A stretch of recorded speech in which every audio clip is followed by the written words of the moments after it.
quite cool. G'day boys and girls, what have we got on the bench today? Something rather unusual, something a bit different, not your average tool review. This is the DWD181 multi-surface scanner from Makita.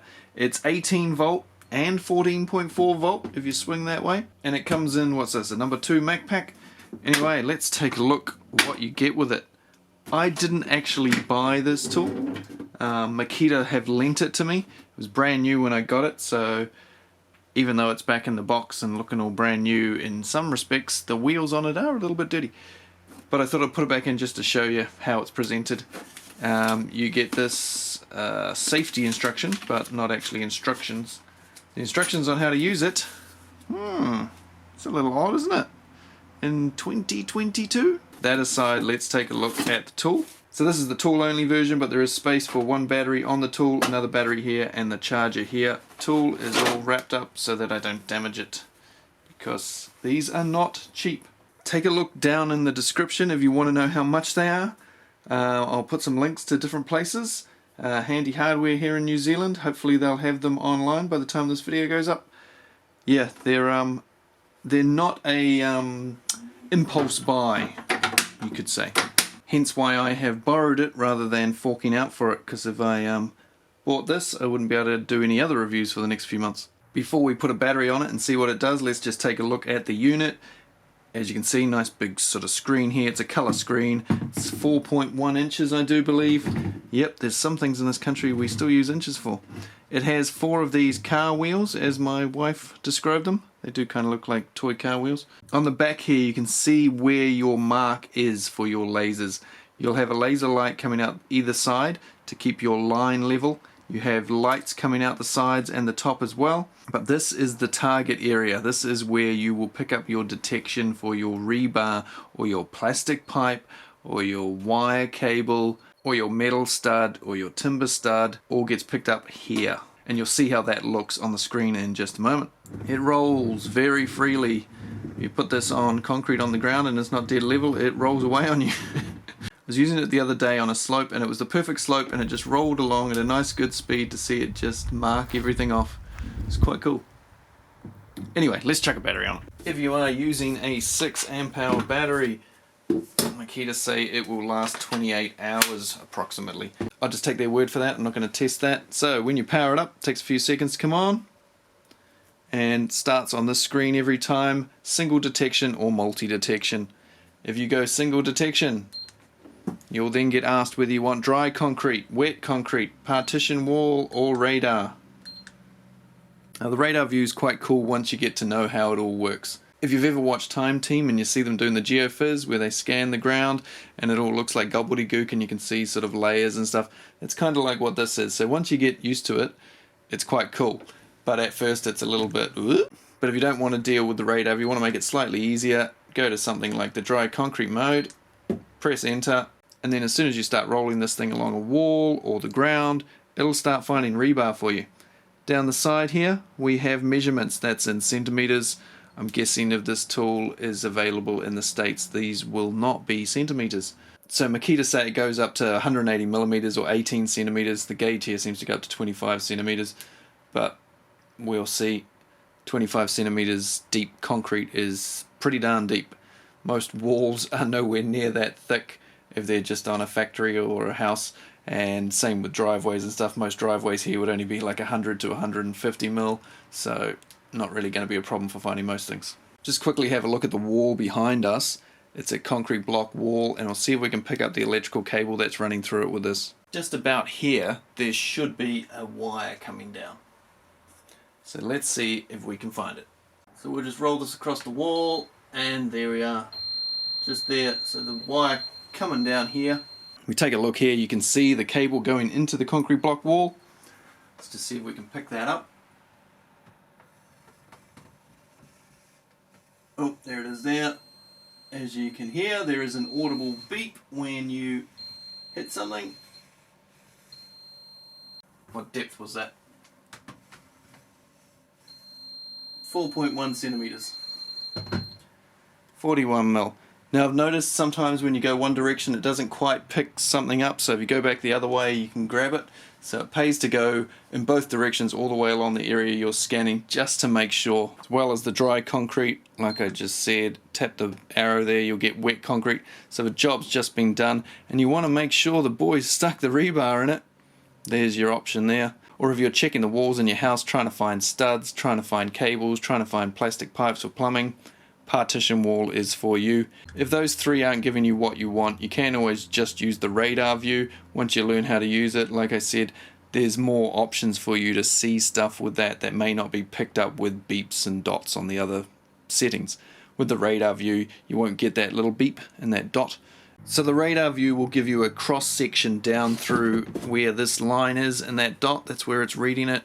And well, it looks kind of like this. This is the concrete floor I'm standing on in my workshop. And if I move this along, I'm going to have to roll it off and roll it back just for the ease of camera. Can you now see what is appearing? How cool is that? These three peaks here are rebar or mesh in my concrete. Sorry if there's a bad glare on it. It's a really reflective screen and it's really hard to get a good shot of, especially outside. All the outside footage I've done so far, not even going to be able to use because it's just too reflective. I'm going to have to go and do it again. But as you can see, quite cool. Now if I turn this on to dry concrete, should have gone the other direction. Anyway, dry concrete, let's see what those peaks end up doing. See, so each one of those peaks now has a dot on it, confirming that it is indeed steel rebar. Now you have to move it at a fairly slow speed. If you go and push it too fast, you'll get this message. Although you can go quite quick.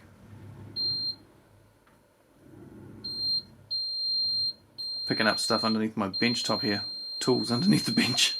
20 centimeters below the bench top. So it detects materials in different ways, so it'll pick up metal a lot better than it will plastic and wood. So metal it'll go down to 180 millimeters like I said earlier, whereas plastic pipe and cabling you're looking at more like 120 millimeters or sort of just under 5 inches, and wood you're only looking at 25 millimeters or 1 inch.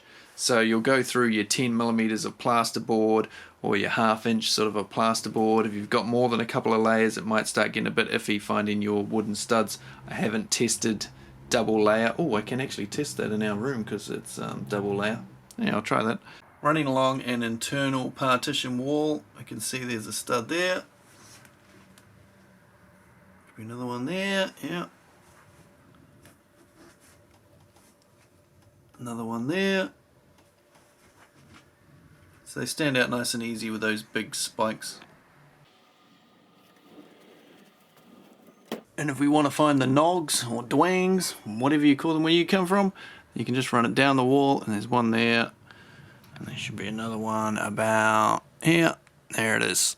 And Makita say it's got an accuracy of plus or minus 5 millimeters.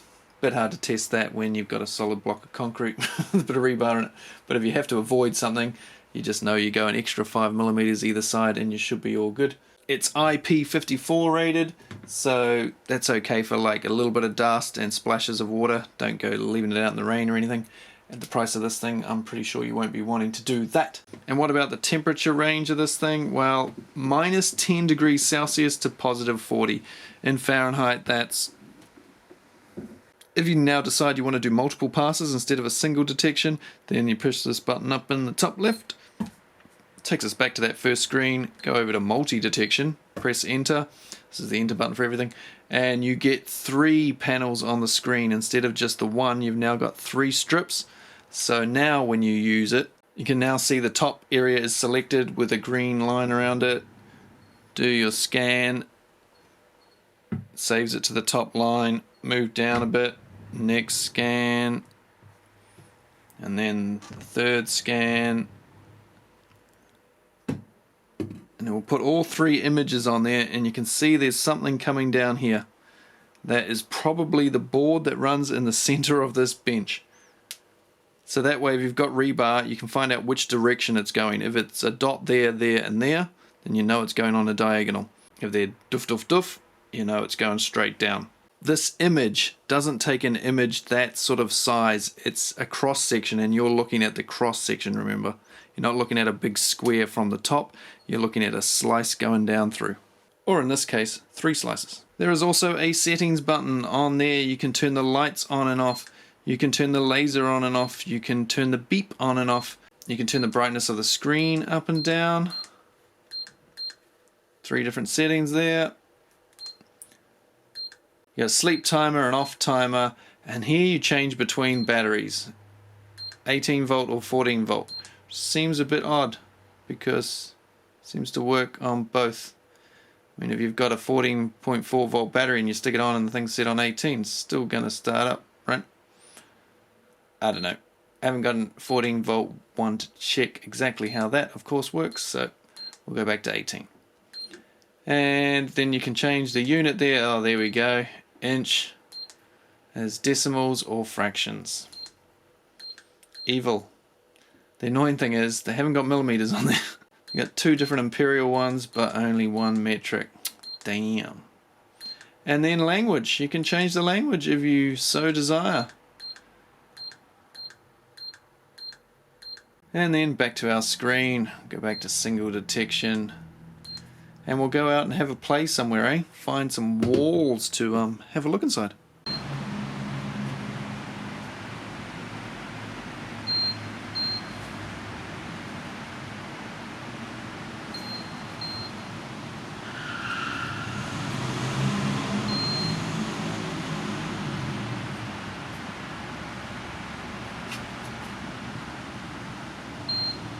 That was horizontally across a tilt slab wall. Now what happens if we go vertically?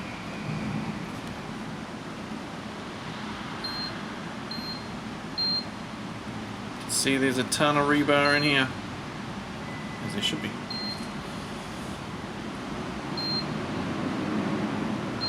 How much steel is in this floor?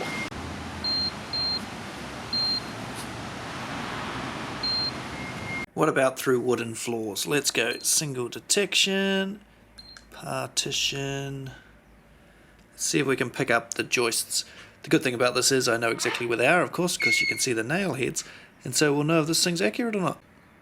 First one there, second one there, and there should be another one here.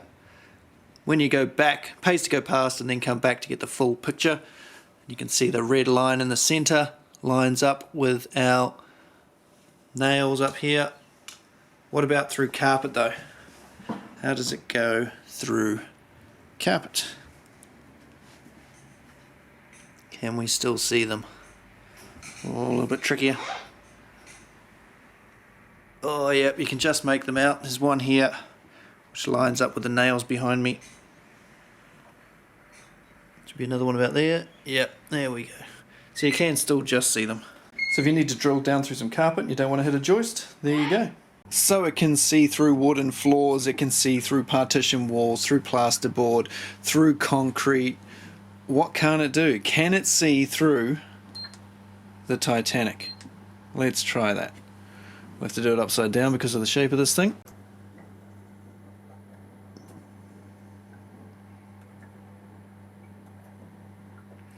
Look at that, there it is. The inside of the Titanic. It's a little bit hard to make out what's going on there, but there's definitely something there. You can see the different layers, you can see the hull here, and then we've got a couple of layers on the inside there, not sure what they will be. So I've had a lot of fun with this thing in the past couple of weeks. Cheers for lending it to me, Makita.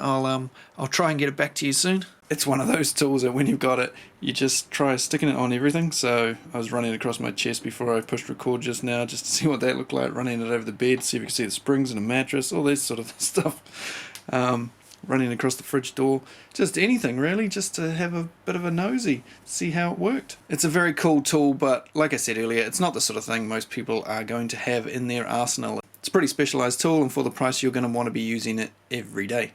This isn't just something you whip out every now and again to hang a picture on a stud. But if you're interested, take a look down below. I'll put a link to whatever country I can find one in, and I'll see you guys on another review in another week. Who knows what it'll be? Maybe it won't be a Makita one for a change. Maybe it will. Cheers, guys.